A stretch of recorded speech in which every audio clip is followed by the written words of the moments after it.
how are you enjoying our lovely weather? It's to be honest, you do get used to it fairly quickly. We've been in the country since Monday. I can't believe they don't plough any of the roads around here. I can't believe it. Neither can we. No, we're getting 20 more centimeters today, so overnight. So you'll have a lot to look forward to. It's good. He lied. I don't get used to the cold. No. So what's this little tour been like? I assume that since the movie, you do some traveling for different things like this. What is that experience like? It's really good. Mainly because we do it on the company credit card, so it's really good. But it's also great because we love traveling. We love seeing different places, different cities, and Edmonton's actually we've always wanted to come up here, and it's great that we're now able to get the chance. Why? I think it's just one of those places where it's always on on the TV back home. It's mentioned quite regularly for I don't know why. Probably the Oilers. That's probably exactly why, actually. Have you been to an NHL game? Are you guys sports fans? Yeah, I mean, we went to both times when we've been with the exhibition in New York and in Toronto. We were able to see the Rangers and the Leafs play. We always find that go to a sporting event in the city is the best way to get a feel of the city. Uh-huh. And apparently, the Oilers are more like a religion than just a regular sports team around here. So it should be an interesting evening. Yeah. Oh, so are you going? Yeah. So we're really pumped about that. All right, cool. So what you guys obviously were part of one of the most successful film series in history. Tell me how that came about for you. We essentially saw that there was a audition for the movie in one of the national newspapers, and we decided, why not? Let's give it a go. So we just went on a whim. Had to wait like 3.5 hours to get seen for the interview.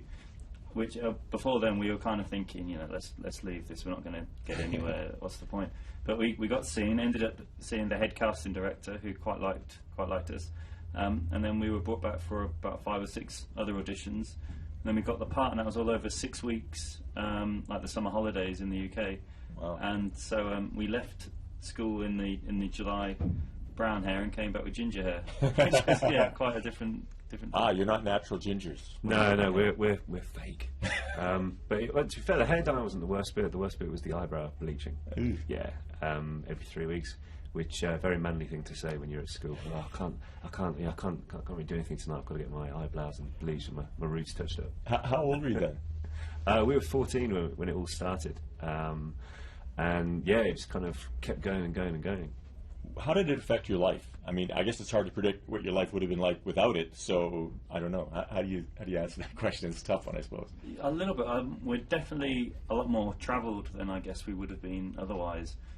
Seen a lot more cool things than I guess we would have seen normally, and I can't put a negative on it at all. Like it's something which I'm so glad that we were able to do, and it's just been a great trip. It's been a frenzy. I mean, I see just today the reaction you get from these Harry Potter fans who are with us this morning. Has that continued on? Is that a daily part of your lives, or is it just when you get involved in this sort of exhibition? Yeah, this isn't usual. I think it's more when people know you're going to be somewhere, or you're there to promote something. You get a lot more people show up. But I mean, even just walking around the town yesterday, you do get a few people looking like, is that? No, it can't be. Why would he be here? So it is quite funny when you see people second guessing. Mm-hmm. Is acting something that you're both continuing to pursue, or was it a phase of your life? No, we're still continuing. Oliver and I did a small job a couple of weeks ago in the UK, and then I did my first stage show at the start of this year, which was really fun. And I've been asked to do another one next year, so we're still ticking over. It must be difficult when you're 14. I don't know if you had any acting experience before, did you? Or no. So you go into this movie, it's a worldwide phenomenon, you're famous across the world, and then you go to pursue acting. The judgments there must be really difficult. I don't know if you think about that, but it's like, whoa, you've already been in this huge franchise, and now you go to try to establish yourself as actors. And plus, you're twins, so do you do it together, separately? Yeah, it's certainly been a learning curve. Probably the opposite way than most other actors do it. So I remember at the first premiere, Robbie Coltrane said to us, "This is like getting a Rolls Royce for your first car. It's going to be hard to beat." So you do learn a few things, and you appreciate stuff a lot more, I suppose, once you've done a huge thing like Potter. Then you go to a few smaller productions. You think back and think how grateful for that launch pad. But at the same time, it is fun to be out there and trying new stuff. Well, you had a lot of people on these movies who were great actors. Maggie Smith, late Richard Harris, Alan Rickman. Who made the biggest impression on you, or a special impression? To be honest, they're all really great guys, and I'm not just saying that because, you know, you always have people who are such a joy to work with. But no, everyone was really cool, and they were very encouraging if you had any questions, especially because a lot of us didn't do drama school or anything. So they're always encouraging us to ask questions. But one guy would be Michael Gambon, who played Dumbledore in the last 5 movies, I think it was 6 movies. He was absolute scream. And actually, one day, Oliver and I were, on the weekend, we were reading Peter and the Wolf with the Halle Orchestra in Manchester, in England, which, if you're reading a story with an orchestra, you've got to go in with the music, like halfway through a sentence. And I had no idea, like, I was pretty nervous. And Michael said, you know, what are you doing at the weekend? And I told him. He said, have you got the script with you? And I was like, yeah.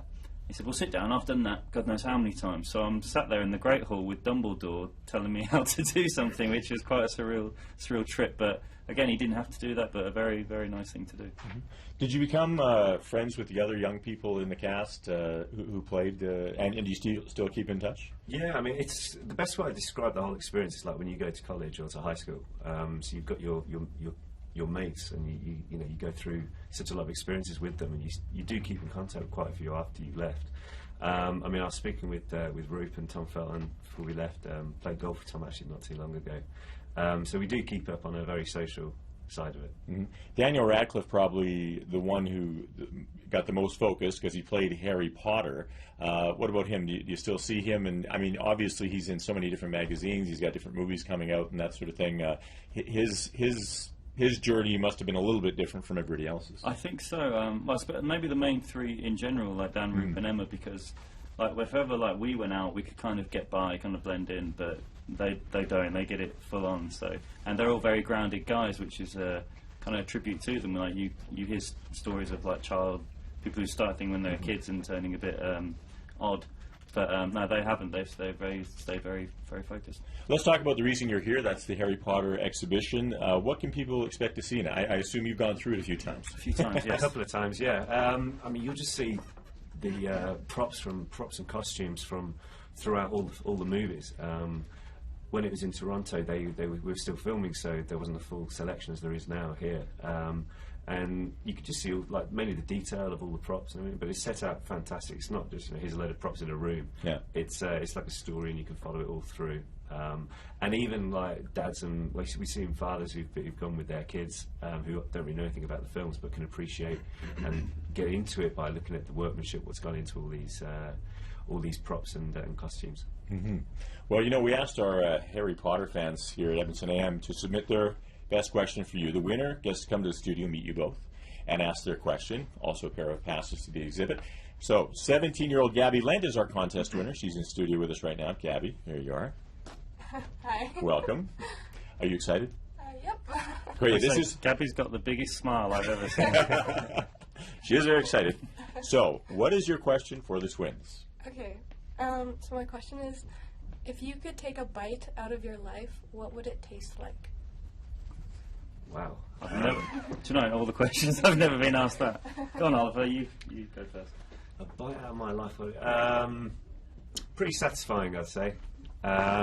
It's just kind of like you just. I mean, we've had a very fortunate time ever since we've got in these films. Yeah, very very filling and fulfilling. With a play on the food. That's terrible. It was. It didn't work at all. Go on, James. Let's hear it. Mine would be like it'd be a nice big chocolate, but you know the ones with the crackle in it, and it keeps keeping you up, like kind of keeps you on having a look what's going on like that, because it's we've just been very fortunate, and it's very exciting that what we've been able to do and we're still able to continue. So that's the best I can do without preparing for that question. That was very good. That's a tough one.